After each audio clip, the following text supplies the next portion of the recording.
اعوذ باللہ من الشیطان الرجیم، بسم اللہ الرحمن الرحیم۔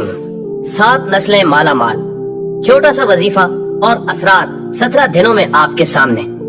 السلام علیکم میرے پیارے بھائیوں اور بہنوں، امید کرتا ہوں کہ آپ سب خیریت سے ہوں گے۔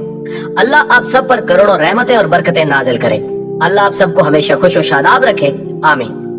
امید ہے کہ ہمارے وظائف سے آپ سب کو بہت فائدہ پہنچتا ہوگا۔ آج میں آپ کے لیے ایک بہت ہی مجرب وظیفہ لے کر آیا ہوں۔ یہ ایک چھوٹا سا اور آسان سا وظیفہ ہے۔ دوستو، میری آپ سب سے ایک درخواست ہے کہ آپ کوئی بھی وظیفہ کر رہے ہوں اس سے پہلے درود پاک ضرور پڑھ لیا کریں۔ درود پاک کی بہت ساری فضیلتیں ہیں۔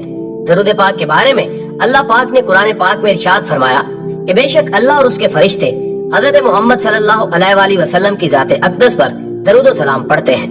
اے ایمان والو، تم بھی حضرت محمد مصطفیٰ صلی اللہ علیہ وآلہ وسلم کی ذات اقدس پر درود و سلام پڑھا کرو۔ اللہم صلی علی محمد وعلی آل محمد کما صلیت علی ابراہیم وعلی آل ابراہیم انک حمید مجید۔ اللہم بارک علی محمد وعلی آل محمد کما بارکت علی ابراہیم وعلی آل ابراہیم انک حمید مجید۔ ہر وظیفے کے لیے نماز کی پابندی لازمی ہوتی ہے۔ اگر آپ 5 وقت کی نماز ادا نہیں کریں گے تو وظیفہ کرنے کا کوئی اثر نہیں ہوگا۔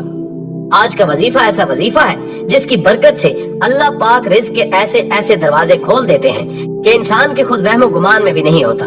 وظیفہ یہ ہے کہ روزانہ بعد نماز عشاء 2 رکعت نفل صلاۃ حاجت پڑھ لیا کریں، اور نماز حاجت پڑھتے ہوئے آپ نے اپنی حاجت کی نیت کرنی ہے۔ نیت کچھ اس طرح سے کرنی ہے: اے میرے مالک، میں بہت زیادہ پریشان حال ہوں، بہت زیادہ مایوس ہوں۔ اے میرے مالک، تو مجھے اس دنیا میں کسی کا مقروض نہ کرنا، مجھے اپنی غیبی خزانے میں سے اتنا نوازنا کہ میں تیرے راستے میں خرچ کر سکوں۔ یہ نیت کرنے کے بعد 2 رکعت نماز حاجت ادا کریں۔